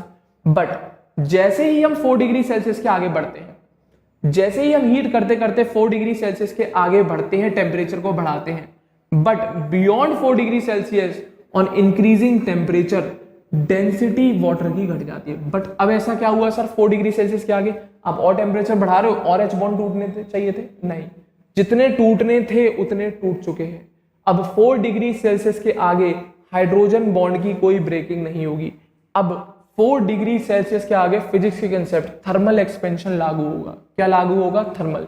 तो वही लिखा है, but beyond 4 degree Celsius on increasing temperature density of water decreases due to expansion of volume, या फिर जिसे आप अपनी भाषा में या फिजिक्स की भाषा में थर्मल एक्सपेंशन कहते हो। तो वाटर की डेंसिटी यूनिफॉर्मली घटती नहीं है टेम्परेचर बढ़ाने के साथ। जैसा हम फिजिक्स में पढ़ते हैं कि डेंसिटी घटेगी हीट करने पर, तो ऐसा नहीं होता क्योंकि वॉल्यूम एक्सपेंड करता है। बट जब आइस से हम वाटर बनाते हैं और उसको आगे हीट करते हैं तो इनिशियली डेंसिटी पहले बढ़ती है, मैक्सिमम लेवल पे पहुंचती है, तब डिक्रीज करती है एकदम से, क्योंकि थर्मल एक्सपेंशन इनिशियली नहीं लगने लगता। तो इमेजिन करो, आपको मैंने एक बीकर में आइस दी, कितने डिग्री सेल्सियस पे? 0 डिग्री सेल्सियस पे हीट किया आपने, क्या बना लिया इसको? वाटर। क्या बन गया? वाटर। 0 डिग्री सेल्सियस पे कितने डिग्री सेल्सियस पे वाटर बन गया? 0 डिग्री सेल्सियस पे। क्लियर है? इसको फर्दर हीट किया, ये आया वाटर बन गया, वाटर तो बन ही चुका था, ये आया 4 डिग्री सेल्सियस पे। इसको और हीट किया, ये बना वाटर। कब? काय पे? More than 4 degree Celsius. क्या? Temperature more than 4 degree Celsius. तो इनिशियली यहां पर डेंसिटी क्या हुई? इंक्रीज। नीचे बना दूं उसके डेंसिटी के लिए, आइस है ये, ठीक है ना। इनिशियली इसमें डेंसिटी क्या करी? Density increase. क्यों? हाइड्रोजन बॉन्ड टूटे। यहां से यहां पे डेंसिटी क्या करी? इंक्रीज। क्यों? हाइड्रोजन बॉन्ड टूटे। यहां से यहां डेंसिटी क्या करी? डिक्रीज। क्यों? Thermal expansion. या एक्सपेंशन लिख दूं, सिंपल एक्सपेंशन। ये फिनोमिना है वाटर के केस में। जब 0 डिग्री की आइस थी, ये क्या है? आइस, तो वो वाटर कन्वर्ट हुई 0 डिग्री में, तो वहां पे क्या हुआ? एच बॉन्ड ब्रेक हुए, डेंसिटी बढ़ गई क्योंकि मॉलिक्यूल पास पास आए। जब 0 डिग्री से 4 डिग्री पे गए तो इस दौरान भी एच बॉन्ड आगे टूटते जा रहे हैं, मॉलिक्यूल और पास आते जा रहे हैं, और 4 डिग्री पे आके हमें पानी की मैक्सिमम डेंसिटी अटेन हो जाती है, क्योंकि इस तक या इस टेम्परेचर तक पानी को आने में ये जो भी काम हुआ, जितनी भी हीट दी, वो सब एच बॉन्ड को तोड़ने में गई है। किसको तोड़ने में गई है? एच बॉन्ड को, जिसकी वजह से कोई थर्मल एक्सपेंशन नहीं कराया। जितनी भी एनर्जी दी आपने 0 से आइस से लेकर 4 डिग्री के पानी तक आने में, वो सारी एनर्जी एक्स्ट्रा एच बॉन्ड को तोड़ने में चली गई, जिसकी वजह से वाटर मॉलिक्यूल पास पास आ गए और डेंसिटी बढ़ती चली गई, और इस पर्टिकुलर टेम्परेचर पे वाटर की मैक्सिमम डेंसिटी मिलती है। अब आप अगर और हीट दोगे और टेम्परेचर बढ़ाओगे तब हमें ऑब्जर्व होगा थर्मल एक्सपेंशन, तब हमें ऑब्जर्व होगा थर्मल एक्सपेंशन, जिसकी वजह से डेंसिटी गिरती है, जिसकी वजह से डेंसिटी गिरती है। ये कंडीशन है भाई वाटर के केस में। क्या? टेम्परेचर के साथ। वाटर की डेंसिटी देखते हैं हम टेम्परेचर के साथ। इनिशियली जब हम आइस से वाटर बनाते हैं 4 डिग्री तक ले जाते हैं और फिर उसके आगे, तब क्या चीज ऑब्जर्व होती है वो मैंने सारी बता दी। क्लियर है? और इसी को दिखाने के लिए एक पूरा चार्ट बना दिया मैंने। आइस से वाटर ले गए, वाटर से 4 डिग्री पे ले गए, 4 डिग्री से मोर देन 4 डिग्री, सारी चीजें बता दी मैंने, सब कुछ बता दिया। क्लियर है? क्यों हुआ, क्या हुआ, कैसे हुआ, सब कुछ मेंशन है। स्क्रीनशॉट ले लो, नोट कर लेना कॉपी में। ये मैंने ऐसे करके बना दिया, आप लोग इसको कॉपी में जगह हो तो सीधी लाइन में बना लेना आप लोग। क्लियर है? ये मेरे पास जगह नहीं थी तो मैंने ऐसे करके ऐसे बना दिया, आप सीधी लाइन में भी बना सकते हो। वाटर की डेंसिटी मैक्सिमम दिखा दी मैंने 4 डिग्री सेल्सियस पे। किस पे दिखा दी? 4 डिग्री सेल्सियस पे वाटर की डेंसिटी कैसी होती है? मैक्सिमम। क्लियर है? हाँ या ना? तो ये तो बात हो गई भाई वाटर की साथ, कि वाटर की डेंसिटी टेम्परेचर के साथ कैसे बदलती है, कैसे वैरी करती है। सब कुछ एच बॉन्डिंग की वजह से हुआ है। किसकी वजह से हुआ है? एच बॉन्डिंग की वजह से हुआ है। क्लियर है। एक और बहुत बेहतरीन फिनोमेना, एक और सुनना एच बॉन्डिंग का, वाटर के साथ ही, आइस के साथ ही बता रहा हूँ। क्लियर है। जादूगर वाला हिसाब एक तरीके से, दो आइस बर्फ के पीस लेना, घर पे ऑब्जर्व करना, उन दोनों को पकड़ के दम से प्रेस करना, दो बर्फ के आइस क्यूब लेना, पकड़ना, उन दोनों को बराबर पैरेलल ही रखना और बहुत 10-5 मिनट तक प्रेस करके रखना बहुत दम से। क्लियर है। थोड़ी देर बाद हटाना हाथ, दोनों आइस क्यूब ज्वाइन हो गए होंगे, दोनों आइस क्यूब ज्वाइन होंगे, तब आप हल्का सा उसको थोड़ा सा ब्रेक करोगे तब टूटेगा, नहीं तो वो दोनों आइस क्यूब ज्वाइन होंगे, बिल्कुल चिपक गए होंगे मैग्नेट की तरह। रीजन कुछ नहीं, क्या होता है, जो आइस की सरफेस होती है, क्या होती है, आइस की सरफेस, इस पे भी कौन होंगे, वाटर मॉलिक्यूल, इस पे भी कौन होंगे, वाटर मॉलिक्यूल। क्लियर है। ये आइस की जो भी सरफेस है, यहाँ पे सपोज करो ये मैंने एक आइस बनाई, ये मैंने दूसरी आइस का पीस बनाया, इसकी सरफेस पे भी कौन होगा, वाटर मॉलिक्यूल्स, कौन होगा इसकी सरफेस पे भी, वाटर मॉलिक्यूल्स। इसी तरीके से ऐसा तो है नहीं कि इसकी सरफेस पे नहीं होंगे, क्योंकि ये भी तो आइस है भाई, इसकी सरफेस पे भी कौन होंगे, वाटर के मॉलिक्यूल्स। तो डेफिनेटली वाटर के मॉलिक्यूल्स होने की वजह से इस पे भी वाटर के मॉलिक्यूल्स हैं, तो डेफिनेटली अगर मैं इन दोनों को पास लाके प्रेस करूंगा तो ये मॉलिक्यूल्स भी हाइड्रोजन बॉन्डिंग फॉर्म कर लेंगे, ये मॉलिक्यूल्स भी हाइड्रोजन बॉन्डिंग फॉर्म कर लेंगे। तो क्योंकि इनके पास फ्री वाटर मॉलिक्यूल्स मिलते हैं सरफेस पे, तो इसी वजह से एक आइस के वाटर मॉलिक्यूल दूसरे आइस के वाटर मॉलिक्यूल के साथ जब हम उन्हें प्रेस करके रखेंगे, थोड़ी देर तक रखेंगे, उन्हें थोड़ा टाइम देंगे एच बॉन्ड फॉर्म करने का, तो वो बना लेते हैं। और जैसे ही हम दो आइस पीस को या आइस क्यूब्स को एक दूसरे के ऊपर प्रेस करते हैं थोड़ी देर तक, तो वो आइस क्यूब किस वजह से ज्वाइन हो जाते हैं, because of formation of hydrogen bonding. क्योंकि आइस है, हर जगह वाटर का मॉलिक्यूल होगा, अंदर भी तो सरफेस पे भी तो होगा।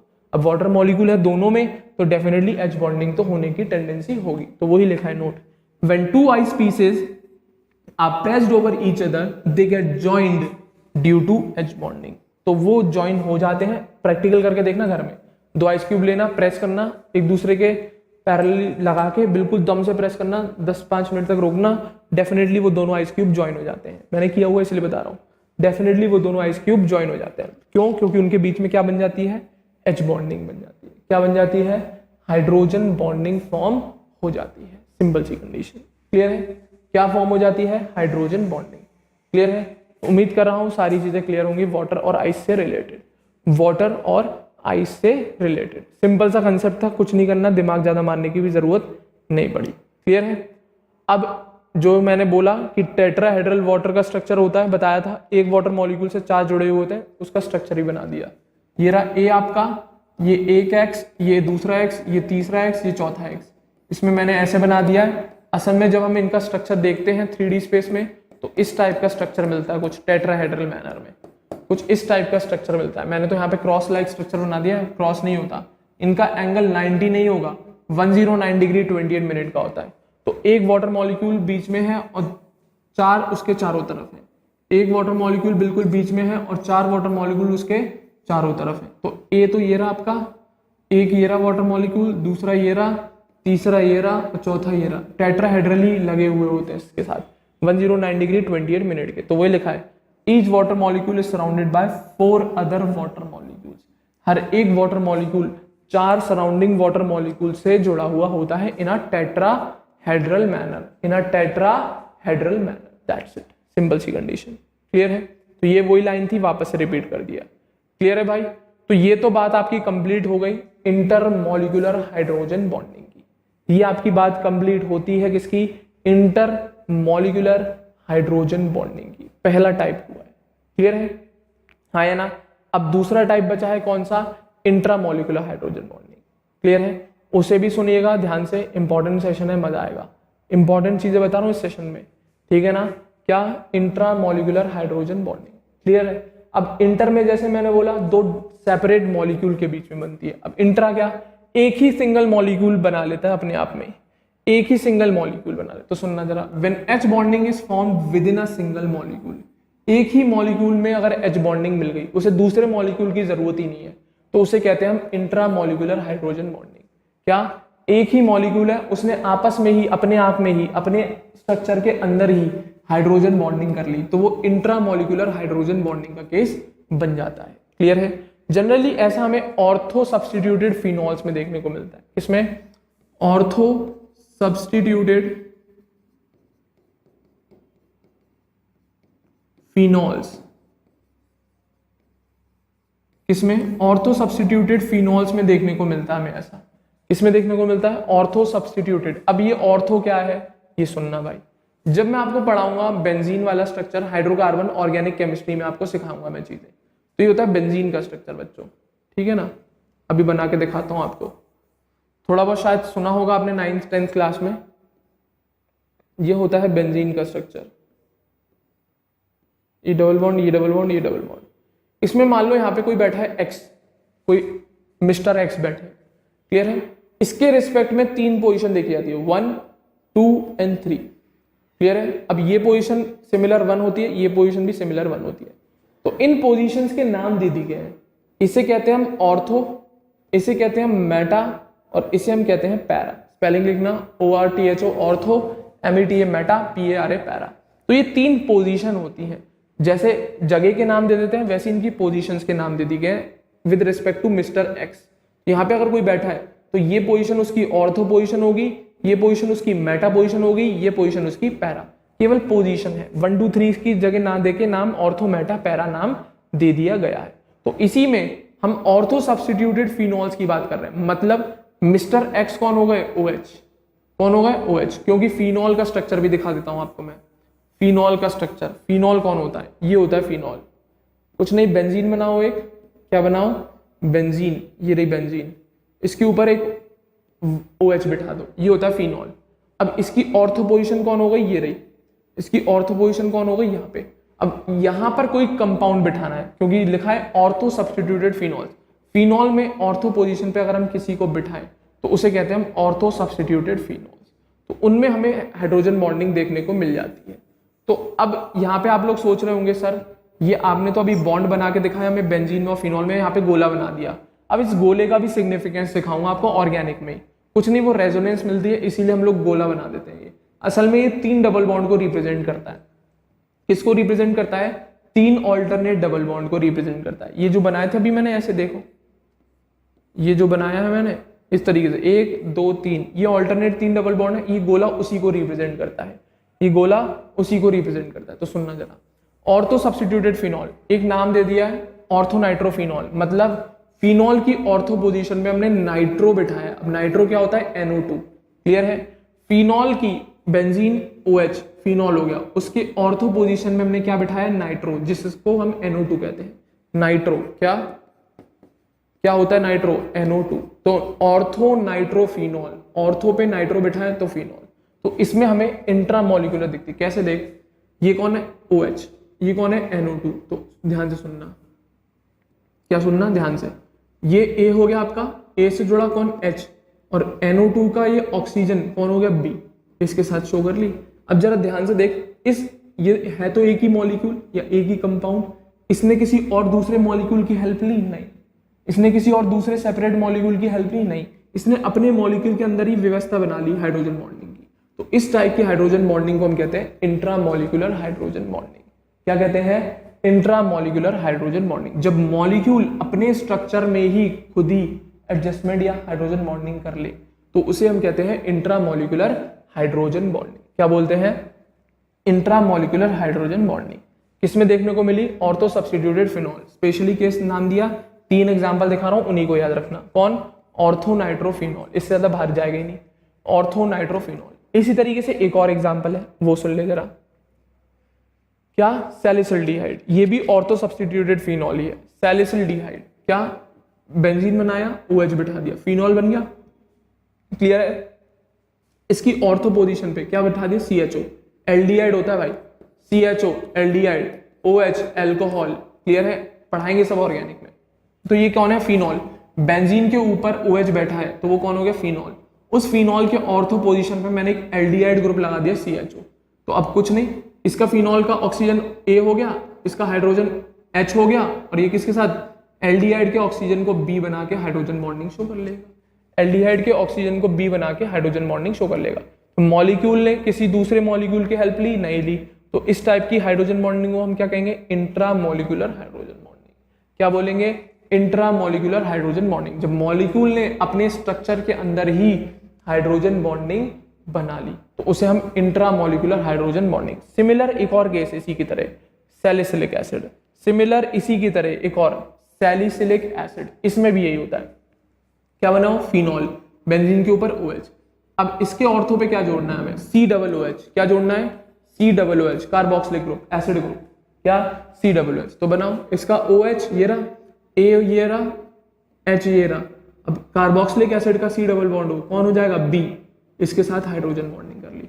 तो इसने भी किसी दूसरे मॉलिक्यूल की हेल्प ली, नहीं, इसने अपने मॉलिक्यूल के अंदर ही हाइड्रोजन बॉन्डिंग कर ली। तो ये भी क्या का केस है, इंट्रामॉलिक्यूलर हाइड्रोजन बॉन्डिंग का। किसका केस है, इंट्रामॉलिक्यूलर हाइड्रोजन बॉन्डिंग का। 3 एग्जांपल है, ऑर्थोनाइट्रोफिनॉल, सैलिसिल्डिहाइड एंड सैलिसिलिक एसिड, जिनमें हमें इंट्रामॉलिक्यूलर हाइड्रोजन बॉन्डिंग मिलती है। क्लियर है। अब बात आई सर ये मिलती तो ठीक है, अब इसका इफेक्ट क्या रहता है, ये क्वेश्चन कैसे बन के आएगा, क्या पूछेगा, डायरेक्ट एग्जांपल पूछेगा, हाँ बिल्कुल पूछेगा एग्जांपल डायरेक्ट। अब एक बहुत बेहतरीन क्वेश्चन बनता है, क्या असल में डायरेक्ट इस पे से पूछता है, इसकी बॉइलिंग पॉइंट पे से क्वेश्चन आता है, इनके बॉइलिंग पॉइंट पे से क्वेश्चन आता है। और स्पेशल केस ऑर्थोनाइट्रोफिनॉल का, इंट्रामॉलिक्यूलर हाइड्रोजन बॉन्डिंग का अगर कोई एग्जांपल या क्वेश्चन आता है तो वो ऑर्थोनाइट्रोफिनॉल्स और पैरानाइट्रोफिनॉल से उठ के आता है। ये दोनों का एक कॉम्बिनेशन करके क्वेश्चन बनाता है, बहुत बेहतरीन क्वेश्चन बनता है। क्लियर है। तो इंट्रामॉलिक्यूलर हाइड्रोजन बॉन्डिंग में आपको दिख गया, मॉलिक्यूल ने अपने अंदर ही एक हाइड्रोजन बॉन्डिंग शो कर ली। अब इसका इफेक्ट कैसा पड़ेगा इसके बॉइलिंग पॉइंट पर, इसके वॉलेटिलिटी पर, हाँ या ना, और क्या क्या नेचर रहता है इसके एसिडिक कैरेक्टर का, ये सारी चीजें इस इंट्रामॉलिक्यूलर हाइड्रोजन बॉन्डिंग से अफेक्ट या इफेक्टेड रहती है। अब इसको समझाने के लिए मेरे को एक एग्जांपल लेना पड़ेगा, उससे मैं समझाता हूं आपको कि इंट्रामॉलिक्यूलर हाइड्रोजन बॉन्डिंग का क्या इफेक्ट पड़ा इसके बॉइलिंग पॉइंट पे, इसकी वॉलेटिलिटी पे, इसके एसिडिक कैरेक्टर पे। क्लियर है। स्पेशल केस ऑर्थोनाइट्रोफिनॉल का है, मैं केवल उसे ही डिस्कस कर रहा हूं इन इंट्रामॉलिक्यूलर हाइड्रोजन बॉन्डिंग। तो ध्यान से सुनना, एग्जाम्पल पे बात कर रहा हूं मैं। क्लियर है। इसी का एग्जाम्पल दिखा रहा हूं कि किस तरीके से क्वेश्चन फ्रेम होके आता है। क्लियर है यहां तक, हाँ या ना। तो एग्जाम्पल देख रहे हैं हम, ध्यान से सुनना। एक एग्जाम्पल का केस ले रहे हैं हम लोग, ऑर्थोनाइट्रोफिनॉल एंड पैरानाइट्रोफिनॉल, ठीक है ना। एक बना रहा हूं, ये आपके लिए मैंने बना दिया ऑर्थोनाइट्रोफिनॉल, ये गोला, ये OH single bond and double bond O, coordinate bond O, ठीक है ना। ये आपका कौन आ गया, ऑर्थोनाइट्रोफिनॉल, ठीक है ना। इरेजर, दैट्स इट, ठीक है। अब मुझे ढंग से बनाना पड़ेगा थोड़ा। ऑर्थोनाइट्रोफिनॉल और पैरानाइट्रोफिनॉल का डिफरेंस दिखाने के लिए देखो,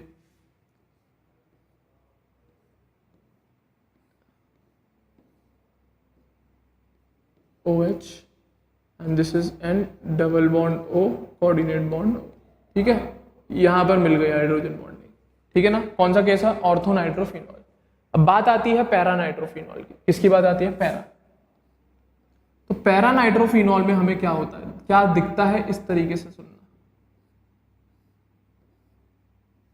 उसमें OH तो यहां पे बैठा हुआ होता है और NO2 यहां पर बैठा हुआ होता है। क्लियर है। तो अब इंट्रामॉलिक्यूलर हाइड्रोजन बॉन्डिंग तो हो नहीं सकती, तो अब इसमें कौन सी हाइड्रोजन बॉन्डिंग मिलेगी, इसमें मिलती है बच्चों हमें इंटर। कैसे, ऐसे देखो, इस तरीके से हमें इसमें इंटरमॉलिक्यूलर हाइड्रोजन बॉन्डिंग दिखती है। यहां पे कौन है, O और H। ज्यादा लेंदी बन गया, एक सेकेंड, ठीक है ना। OH दिखता है यहां पे हमें,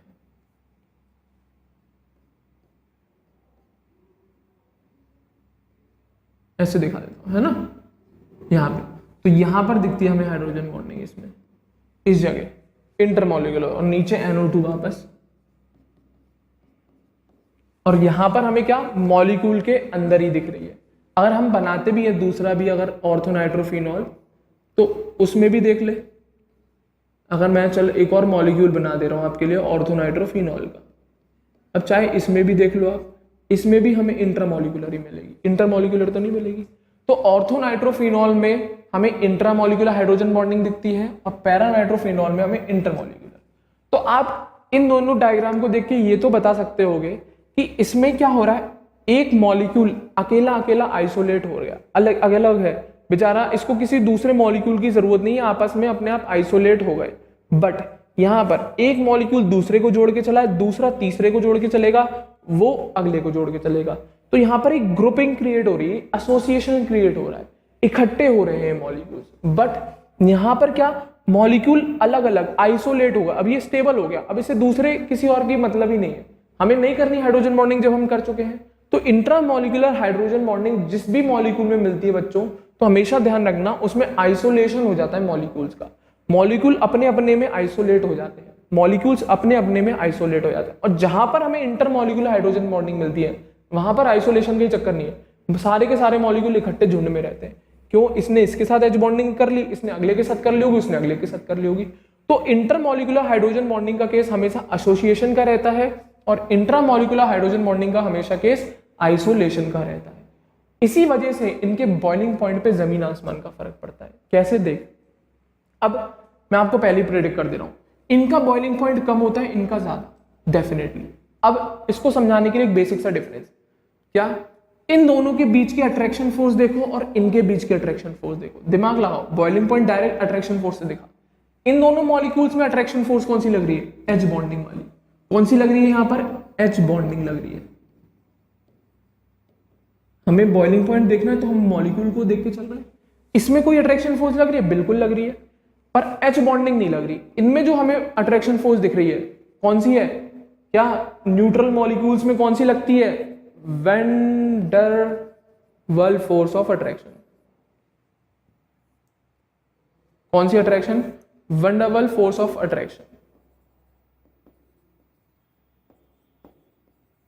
क्लियर है। और उसमें भी कौन सी वाली लग रही होगी, न्यूट्रल मॉलिक्यूल है, कौन सी, लंदन फोर्सेस। कौन सी लग रही होगी, इनमें भी लंदन फोर्सेस काम कर रही होंगी, जो कि सबसे वीकेस्ट होती है। तो डेफिनेटली समझ में आ गया होगा, इसमें हाइड्रोजन बॉन्डिंग लग रही है और इसमें लंदन फोर्सेस, तो डेफिनेटली इनका बॉइलिंग पॉइंट इनके कंपैरिजन में कहीं गुना ज्यादा होगा, क्योंकि स्ट्रॉन्ग अट्रैक्शन फोर्स है और ये कहाँ weak attraction forces, dispersion forces तो बहुत ही ज्यादा वीक होती है।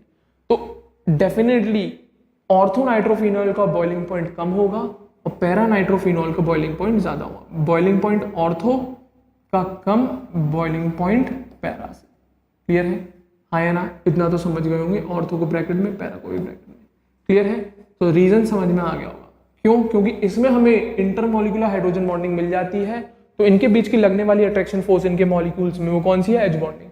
बट इनके अंदर हमें इंट्रामॉलिक्यूलर हाइड्रोजन बॉन्डिंग मिलती है, तो मॉलिक्यूल आपस में ही अपने आप में ही आइसोलेट हो जाता है, जिसकी वजह से इनके जो मॉलिक्यूल्स है उनके बीच में कौन सी फोर्सेस काम करते हैं, लंदन फोर्सेस, जिसकी वजह से ऑर्थोनाइट्रोफिनॉल का बॉइलिंग पॉइंट कम होता है पैरानाइट्रोफिनॉल से। इसी वजह से वॉलेटिलिटी पे फर्क पड़ता है, इसका बॉइलिंग पॉइंट कम, इसका बॉइलिंग पॉइंट ज्यादा। जल्दी वेपर्स कौन बना लेगा, ये कि वो, ये।